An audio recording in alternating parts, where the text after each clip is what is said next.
Okay, let's dive in. We are looking at a story today that really, it sits right at this intersection of just unbearable, life-shattering grief and the completely unexplainable. That's a perfect way to put it. Our topic, it's not some ancient piece of folklore. This is a modern case file.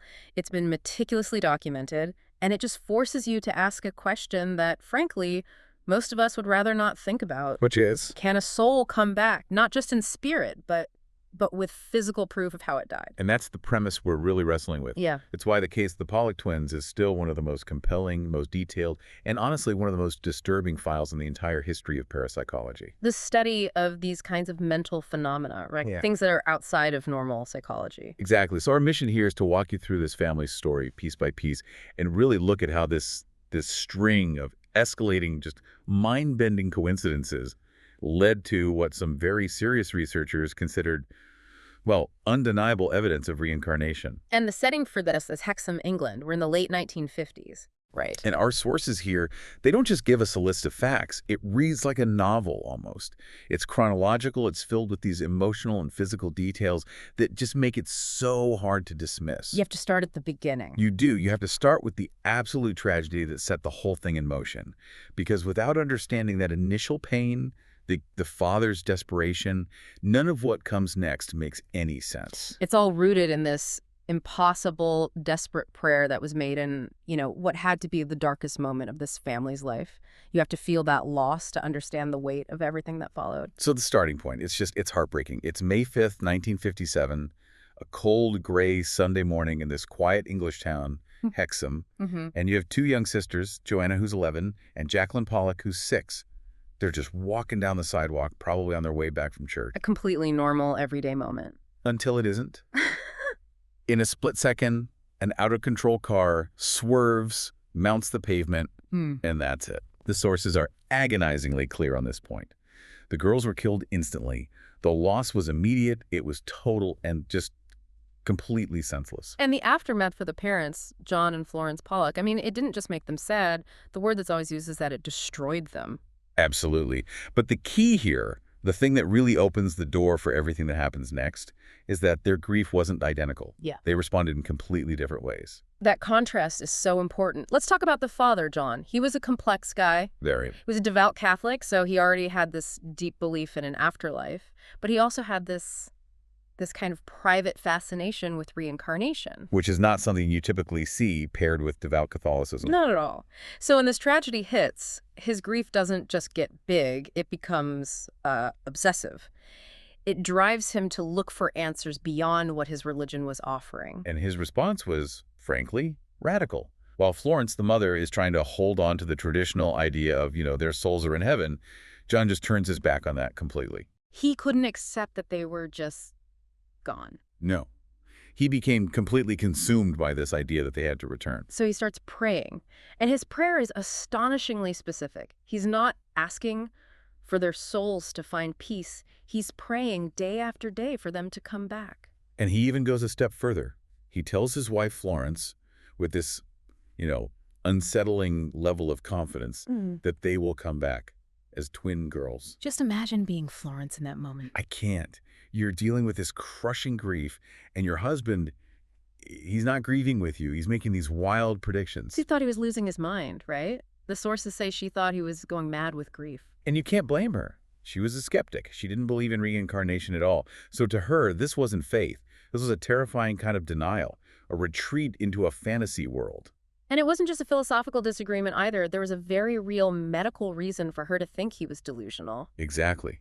Her doctor had already told her that, for medical reasons, it was highly unlikely she could ever get pregnant again, period. So John's prophecy, it wasn't just that she'd get pregnant, but that she'd have twins. It flew in the face of everything. Her skepticism, her grief, and confirmed medical science. From her point of view, it was the definition of an impossible, desperate fantasy. But then, this is where the story just takes this hairpin turn away from logic. Against all odds. Against every rational barrier, Florence gets pregnant, and a year after the accident, she gives birth. Not to one girl, but to twin girls, Gillian and Jennifer. And that moment, which should have been just pure joy, it wasn't. The sources say the joy was immediately mixed with this profound sense of unease. For Florence especially, John saw it as, his proof. His prayer was answered. But for her, even holding her new daughters, there was this terrifying feeling that this wasn't a fresh start. It was a continuation, something that had been forced into existence. It's so chilling. You go from this impossible prayer right into a series of just undeniable physical facts.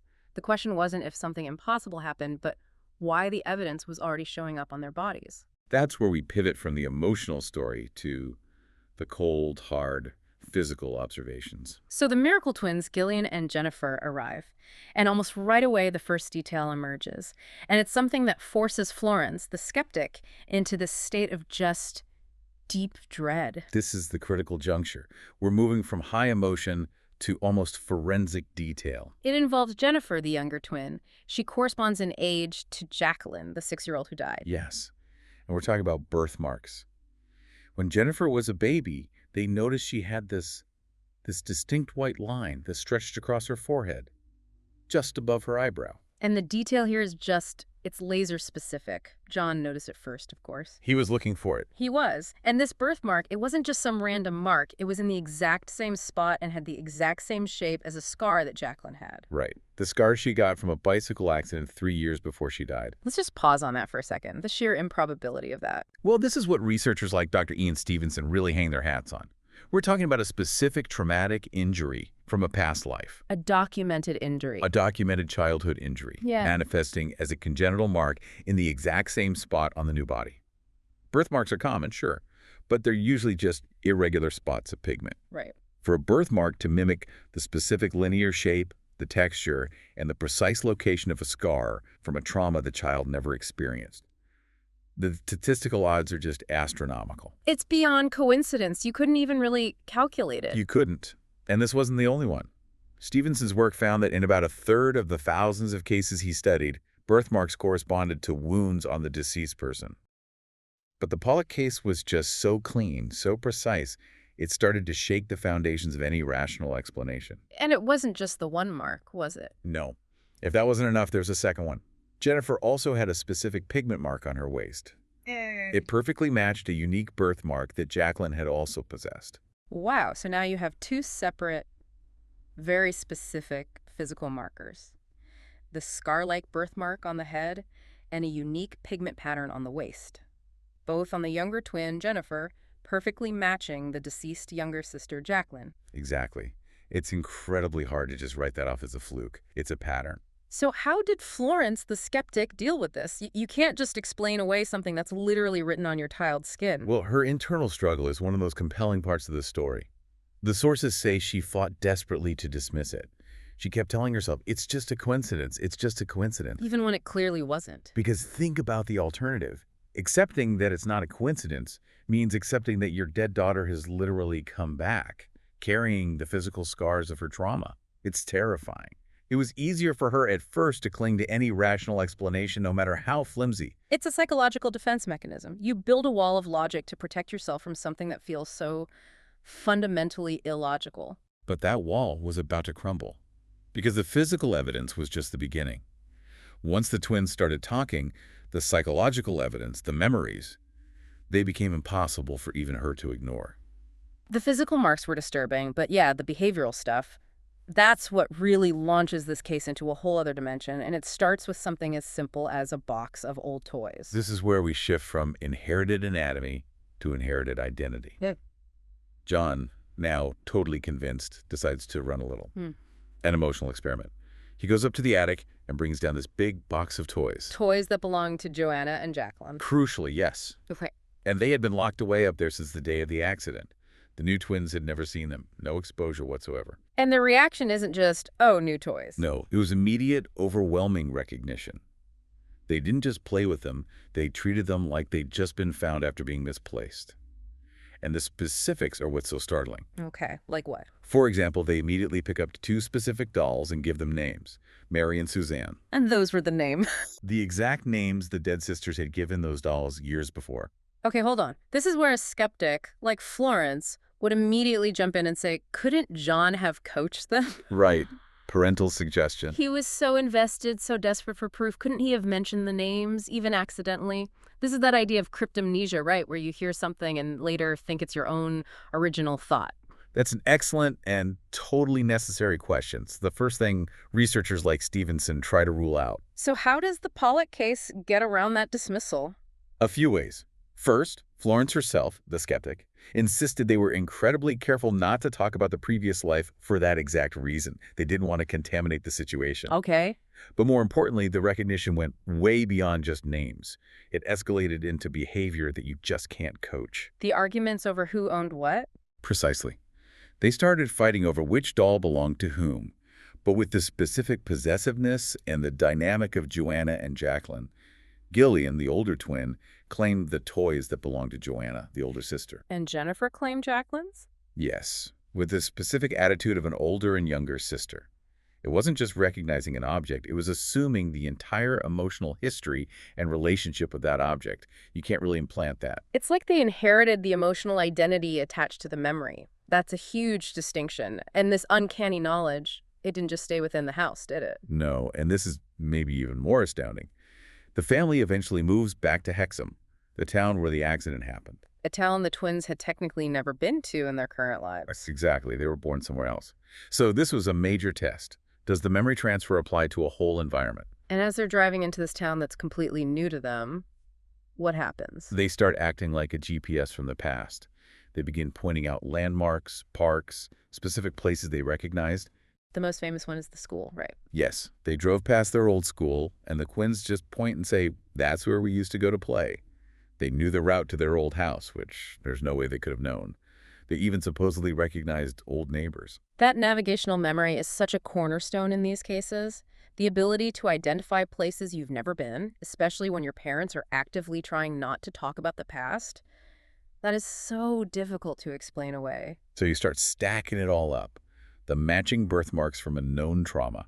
Yeah. The specific recognition of private names and possessions. And now, the accurate emotional navigation of a new town. For the parents, this moved way past coincidence. They were facing what the sources call impossibilities. John's impossible prayer was answered. But for Florence, it must have been horrifying. Your daughters are back, but they aren't entirely yours. They're carrying the baggage of lives that ended in violence. And those echoes of the past were about to turn into screams. This is really the darkest part of the story. If the birthmarks were the physical trauma, and recognizing the toys was the psychological history, this next phase. This is about reliving the moment of death itself. This is definitely the dark side of inherited memory. The most chilling behavior they showed was directly connected to how Joanna and Jacqueline died. The car. A phobia of cars. An overwhelming, immediate phobia. Anytime a car passed too close or an engine revved, the twins would react with just sheer terror. They'd cling to each other screaming. Sometimes they'd drop to the ground trying to hide. And they weren't just screaming from a loud noise. They were screaming specific things. Yes, they would scream, "The car, it's coming to get us." They were reliving it. It's a direct, unfiltered, traumatic memory playing out in real time. And it went even deeper than that, right? The term used as visceral memories. It wasn't just what they saw or heard. It was what they felt. Exactly. When they would calm down after one of these episodes, they would describe the physical sensations of the crash. A crash they never experienced in this life. What kind of sensations? They'd talk about the feeling of blood in their mouths, the feeling of being crushed, of not being able to breathe. I have to stop there. Just imagine being Florence. It's one thing to see a birthmark. It's another thing entirely to hear the sounds of your dead child's last moments coming out of your new child's mouth. It's beyond comprehension. And that's what a visceral memory is. It's not a story they're telling. It's a physiological response to a trauma. How do young children just spontaneously know the specific feeling of being crushed unless that memory is imprinted on a much deeper somatic level? For John, the father, this was it. This is all the proof he would ever need. I was completely convinced. And he started meticulously documenting everything. Dates, times, quotes. He basically became the primary investigator for the case, compiling all this evidence as proof of the afterlife. And all of that detailed documentation is what eventually brings in the scientific community. Right. And specifically, the key figure in this entire field, Dr. Ian Stevenson, a professor of psychiatry at the University of Virginia. He spent his whole career on this, right? Compiling thousands of these cases from all over the world. His involvement is what gives this case its academic weight. And you have to understand his method. He wasn't the spiritualist looking for proof. He was the scientist looking for every possible conventional explanation first. He would try to debunk it. Always. He looked for fraud, coaching, that cryptomnesia we talked about, pure coincidence. A case was only labeled as possibly reincarnation after he had exhausted every single other possibility. So the fact that he considered the Pollock case one of the strongest in his entire archive, that says a lot. It says everything.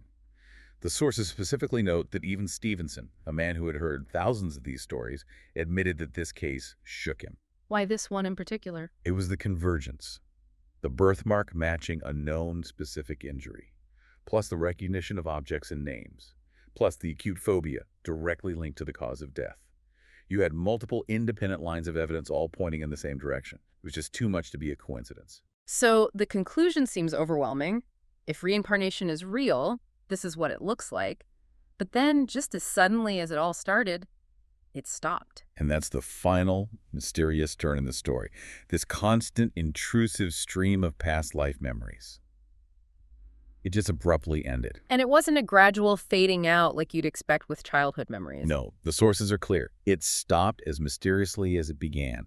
And the timing of when it stopped is maybe the most significant piece of data for the researchers. It happened when the twins turned 5 years old. And 5 is not an arbitrary number in this field. It's a known psychological threshold. It corresponds with what Stevenson found in most of his other cases, doesn't it?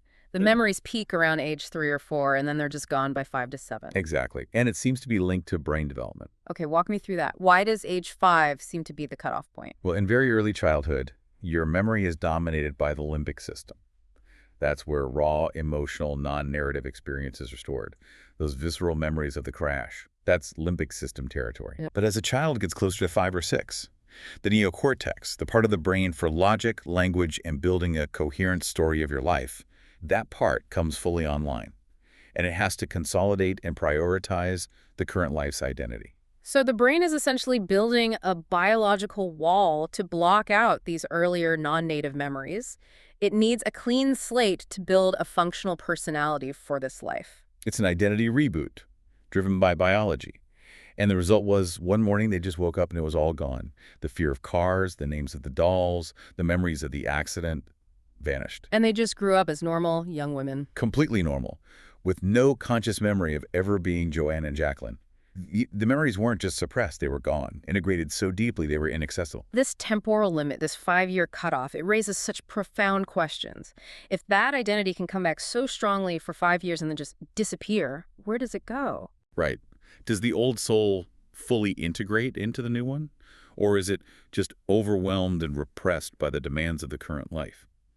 It suggests consciousness isn't one single continuous stream. It's maybe a composite that just prioritizes the most recent identity for survival. The disappearance of the memories is almost as powerful a piece of evidence as their appearance. It really is. It points to a mechanism, maybe even a biological timer, that ensures the new life eventually takes over. Which is a good thing, really. Imagine going through life with 2 competing sets of traumatic memories. It's the ultimate clean slate. But it only came after 5 years of carrying this terrifying history. It just leaves you with that fundamental question. Are we born blank? Or are we all carrying these residual scars and fears of people we used to be, just waiting for a trigger? The Pollock case makes a very detailed, multi-layered argument for the latter. It suggests birth isn't the beginning of the story, it's just the next chapter. And for a little while, the footnotes from the last chapter are still visible. So to synthesize all this, the Pollock twins story is just so hard to dismiss. You have this unique combination of physical evidence, the behavioral memories, the shared phobia, and this very clear time limit on it all. We've got documented, matching traumatic birthmarks, specific private memory recognition that you can't really coach, an acute phobia directly linked to the cause of death, and finally, that distinct age limit that aligns perfectly with broader parapsychological theory. It presents a profound challenge to our normal understanding of genetics and coincidence. It really leaves you grappling with this dilemma. You have this awful human tragedy of father's desperate and specific prayer, and then this phenomenon that science it struggles to categorize. And the question that hangs over it all is, did Joanna and Jacqueline just cease to exist that day, or did they somehow find a way to come home, pulled back by their father's will, only to fade away again once their new bodies were strong enough to take over? It's such a haunting thought. If an identity can resurface that strongly, but then just disappear at age 5, It kind of suggests that the whole blank slate idea is just an illusion of our adult memory. And if that's true, is death really the end? Or is it just a necessary reboot of the system? And think about this. If a memory can be carried in a physical birthmark, what other hidden histories might we all carry? The unexplained fears, the strange affinities we feel for certain places or people. Maybe they're just the annotations from a previous life that we've simply forgotten how to read. That's the thought worth sitting with.